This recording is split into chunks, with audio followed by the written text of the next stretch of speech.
Episode number 99.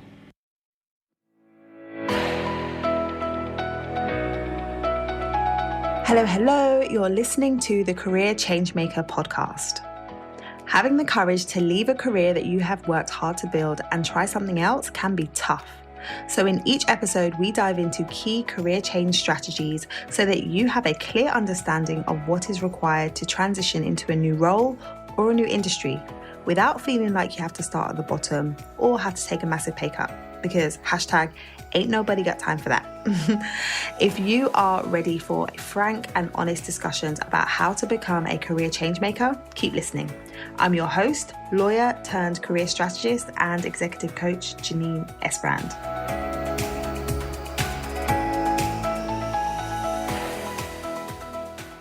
Are you eager to get unstuck and figure out what you would actually like to do with your career next? Have you been going around in circles trying to figure it out but getting no further forward? If so, you're going to love today's sponsor, my signature group program, the Career Clarity Academy. Changing career direction can feel overwhelming and daunting, but it doesn't have to be. In my signature program, we give you clear, step-by-step, proven processes for getting completely clear on what it is that you want to do and understanding how you can leverage your existing experience and position yourself to attract and land a dream role. To find out more, head over to lightboxcoaching.com/academy. Tonight, I want to talk to you about a topic which is really important because this comes up over and over again with people saying to me, I would love to make a career move. I'd love to make a shift or a change, but I have no idea where to start with that.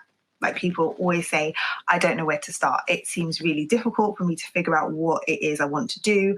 I know that what I'm doing now and where I am now is not where I want to stay, but I'm not sure how I go about making a move. And I totally get that, because oftentimes for many of us, when we first started our careers, the way that we made a decision around what it was we were going to do is sometimes not very well thought through, or sometimes it's just by happenstance that we end up on the path that we end up on. So I can give my example, right? So my background is I am a corporate lawyer as well as a coach. And when I was about 8 years old, my mom had said to me that she thought I should be a lawyer. And the reason why she said that was because I was very argumentative. I always had an answer for everything. She would tell me something and my response would be, yes, but mum. And then I'd have another thing to say. I'd have a response, right? So she said to me, you should be a lawyer. So that was the first time that I actually thought, oh, okay, I could be a lawyer. And then as I grew up, I started watching programs like Ally McBeal and Law and Order, and they gave me the picture of what life as a lawyer would look like. And to me, it looked pretty good. So I was like, okay, that's what I'm going to do. And I literally decided to dedicate my life to becoming a lawyer. I did the studies, I did everything that I had to do based on the fact that I had been told that that would be a good idea. And so I went down that path, and it wasn't necessarily really well thought through. It was basically like, oh, that's a great idea. I'm going to go for it. I'm going to pursue that path. And so for many people, there's a similar story in terms of how they got to where it is they are now. Some people will say, well, I didn't know what else to do when I finished uni and this opportunity came up, so I followed that path. Or somebody suggested it and so I followed that path. Or I started doing something and then that sounded good, so then I went down that route. So because oftentimes our decisions around our careers are not intentional and we haven't really thought about them before we went down a path, when we get to the stage where we're saying, okay, I want to be doing something new, we get stuck. We're like, I want to do something different, but I don't know what that is. And that same question and answer comes up. It's like, what should I do? I don't know. What should I do? I don't know. And people go round and round in circles with that, and then they stay stuck in that position for a very long time. And so what I really want to talk to you about today is what steps you can be taking to get the clarity that you need, the first step that you should be taking. Your first step should not be to jump out and look for a role. Get on those job boards, start scrolling and look for an opportunity that sounds good and then apply for it. And the reason why that's not a good plan is because you're likely to apply for something that's similar to what you're doing already, and you're not happy in what you're doing already. And what we don't want is for you 6 months, 12 months down the line to be in the same position saying this isn't it. I'm not enjoying what it is that I'm doing. So if you're somebody who's in a position where you're feeling frustrated, bored, you don't want to be doing what you're doing right now, then you definitely need to be going through a process to figure out what the right step is. So there's a whole framework that I share with my clients, but there's the very first thing that you can do that I think would be useful for you to think about is, instead of focusing on what is it that I want to do, because at this stage it's unclear, you keep asking that question and you don't know what the answer is. Instead of saying what is it that I want to do, focus on what it is that you no longer want to do. So when I ask somebody, like, what is it about the role that you're doing now that you're not happy with, oftentimes there's a surface answer. So people will say things like, I'm just not happy there anymore. I don't really like the environment anymore. I get frustrated. My colleagues don't understand me. There's recently been a restructure and they've changed everything and I'm just not happy. And that's all good, but that's not specific enough. What is important to do is to drill down and really understand, like, what is it about this particular role that I'm doing that I am not liking, that I am either not enjoying, that I'm not well aligned to, that I am bored of? What is it? Because if you can drill down and get really specific about what the issue is, then you can start to build a criteria for going forward. So if you're saying a certain type of environment is somewhere that you don't want to be, and you understand the facets to that environment that is making you feel that way, then you can make sure that you avoid that going forward. But if you just say, oh, I don't want to be here, how do you know that the next role that you take and the next organization that you move into isn't just going to be a replica of where you're at now?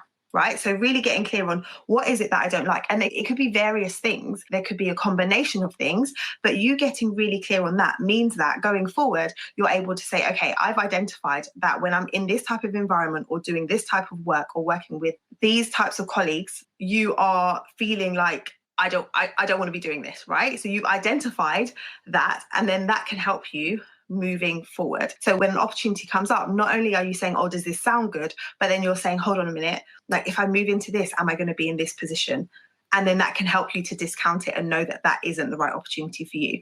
So I remember I was working with a client last year, and at the beginning of our time working together, we really got clear on this stuff. Like, we drill down on what is it that you don't want. And as she got into her job search, she started sharing with me some opportunities that she thought sounded interesting.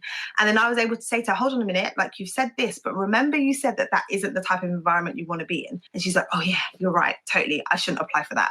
And it made it so easy to say yes or no to that opportunity in terms of investing the time in applying. And so if you are saying, I'm not sure, starting in this place and identifying what it is you want to move away from can be really, really helpful as the first step to starting to drill down on what the options are for you going forward. If you say, oh, I want to go on holiday, after lockdown, I want to go on holiday, and then you're like, I don't know where I want to go. How would you figure out where you want to go? Oftentimes you start saying, okay, like, what is the criteria? So I don't want to travel for more than 5 hours. I don't want to go somewhere cold. I don't want to go somewhere that I've been before. Like, you start saying all of the things that you don't want to help you to identify where it is you do want to go. And then that narrows down your pool of destinations. And then it's easier for you to say, okay, yeah, that's where I want to go. So that's the analogy that I share with you. So you can really think about, how do I do that in terms of the role that I'm looking for next. So I hope that's useful for you if you are someone who's been going around in circles and you have been feeling stuck. So yeah, so really what you're doing is you're going through an audit process, right?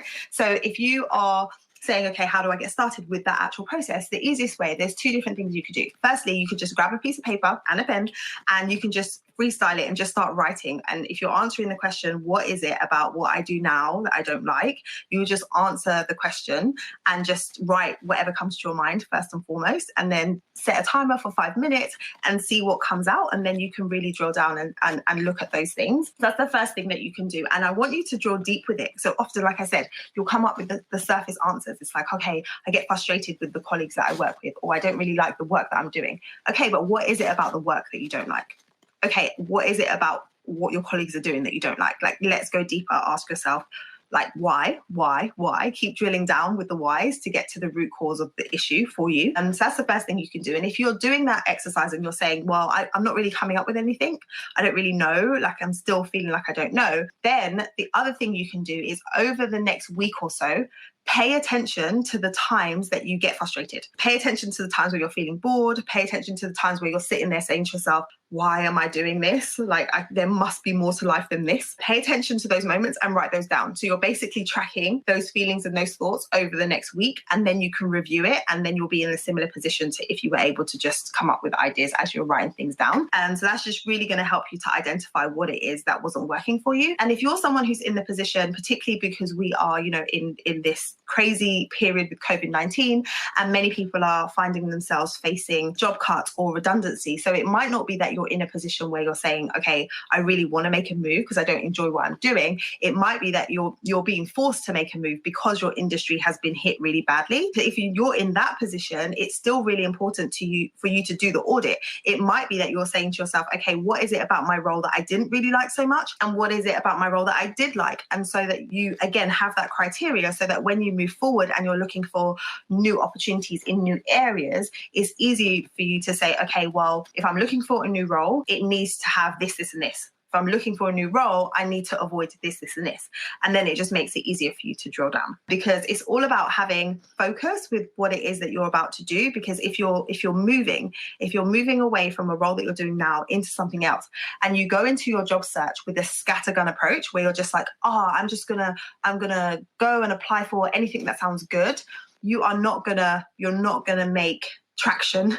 You're not gonna get traction. You're not gonna make progress quickly, because there's no way that you can make the applications as specific as they need to be and dedicate the time that is required to make them quality applications if you are applying for all sorts of different opportunities at the same time. So the idea is that before you even start applying, before you start going on to LinkedIn Jobs or Monster.com or whatever other sites that you would be using, read whichever ones that are the ones that tickle your fancy.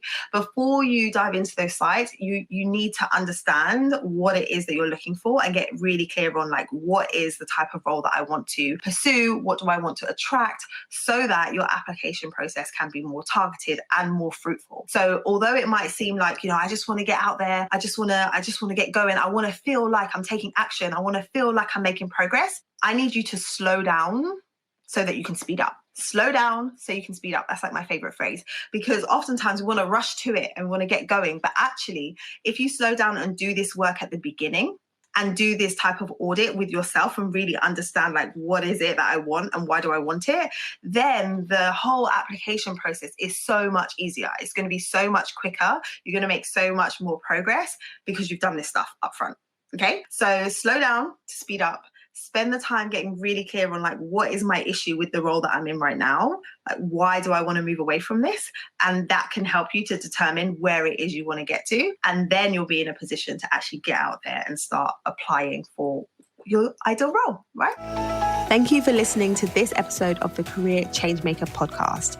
If you have enjoyed what you've heard today, then head over to iTunes or wherever it is that you listen to podcasts and leave us a rating and review. And don't forget to subscribe so that you can hear when the next episode goes live. And if you like hanging out on Instagram, then I would love for you to tag me and let me know what you really thought about the episode over there at Career Changemaker. Until next time, keep working towards your career goals, and we will speak very, very soon.